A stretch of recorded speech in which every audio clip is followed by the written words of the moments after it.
So we're gonna go over some coaching tips, some techniques, and even a cool little technique to show your clients how to increase their thoracic mobility.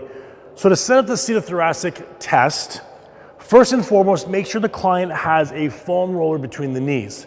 This is very important to lock the lumbar and to keep that lower back in place. So the pelvis is now locked so that the movement that she's going to create is not gonna come from the lower back. We got a dowel here that's gonna be placed right by the neck. So step one, foam roller. Step two, dowel. Step number three now is very tall military posture. We wanna make sure posture is nice and high.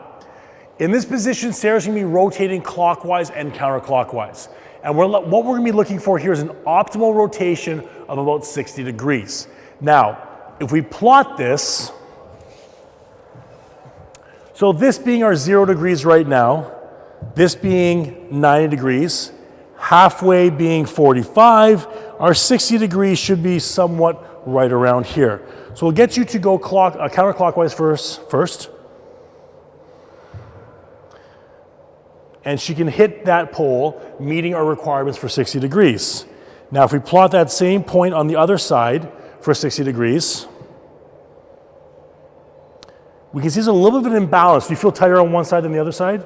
So we have a little bit more of a rotational issue going one way than the other way.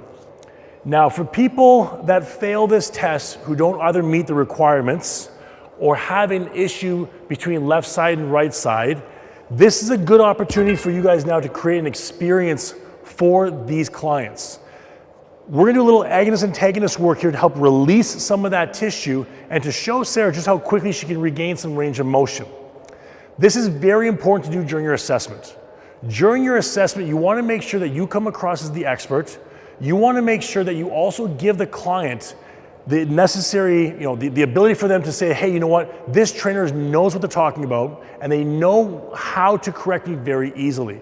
And some of these techniques don't take very long to do, but the client leaves going, wow, I thought I was very broken, and in a few simple techniques, it was amazing at what the techniques out of Joe or whoever you are right now doing this is showing me. So this technique right now, hands across the shoulders, we're gonna go into that rotation until we get stuck. Feel some limitation there? The hand is gonna come across the shoulder, and my forearm is also going to brace her arm. She's going to push in the opposite direction for 5 seconds.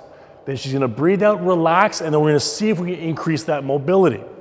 So go ahead and just push 5 seconds. So 1, 2, 3, 4, breathe out and relax completely.